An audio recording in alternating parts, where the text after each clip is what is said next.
د یو مجبورې ښځې خاوند کور کې نه و، خپل ګاونډي ورسره غلط او ناروا کار وکړو. واقعه داسې وه چې یو غریبه ښځه په یو علاقه کې اوسېده چې خاوند یې سحر وختي کار لتلو او دیاړي مزدوري به یې کوله او ماښام به ناوخته راتلو، خو ډېره غریبي وه. نو د دې وجې نه به ورسره د کلي خلکو لاس امداد کولو چې د دوی غریبي ختمه شي. په دې کلي کې یو داسې سړی هم اوسېدو چې ډېر مالدار و او دې کورنۍ سره به بغیر د سلالچ نه مرسته کوله ځکه چې دوی غریبانان وو. خو یوه ورځ دغه سړی د دې غریبې ښځې د کور په مخه تېرېدو چې دغه ښځه په اول ځل ولیده چې ډېره ښایسته وه او بیا یې ورته نیت هم خراب شو. غوښتل یې چې دې ښځې سره په یو نه یو طریقه باندې لاره جوړه کړي. د سړي هره طریقه ناکامه وه چې دې ښځې سره په کومه طریقه لاره جوړه کړي. ډېر کوشش یې وکړو خو اخر یې یوه ورځ سحر کې د ښځې خاوند د کور نه بهر ولیدو چې لاړو او دا په کور کې یوازې وه، یعنې د دې دوه بچي وو، هغه هم سکول ته تلي وو. نو دې سړي د موقع نه فایده واخیسته او د دې ښځې کور ته ورننوتو. چې ښځې کله دا سړی ولیدو نو ډېره زیاته ویرېده او ویل یې چې ته څوک یې او دلته څه کوې.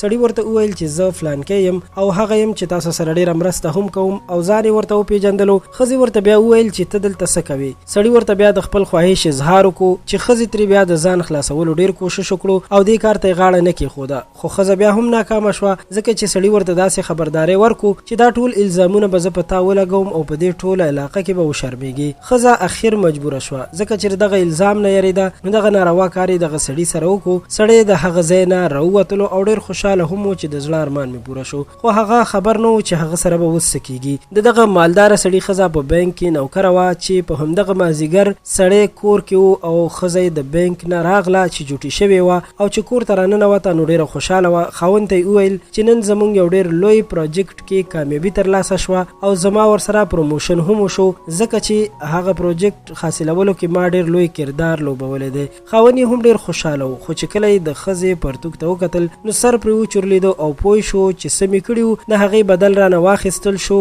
او زما ښځې سره هم دغسې کار وشو. قدرمنو په دې ویډیو کې یو ډېر لوی پیغام موجود دی خو که څوک ورته د زړه په سترګو فکر وکړي. خو خلاصه یې همدغه ده چې زنا یو قرض دی او که نن دې دا کار چا سره وکړو نو سبا ستا په کورنۍ کې هم یو چا سره کېدلی شي. الله تعالی دې ټول مسلمانان له دې پلید عمل نه وساتي.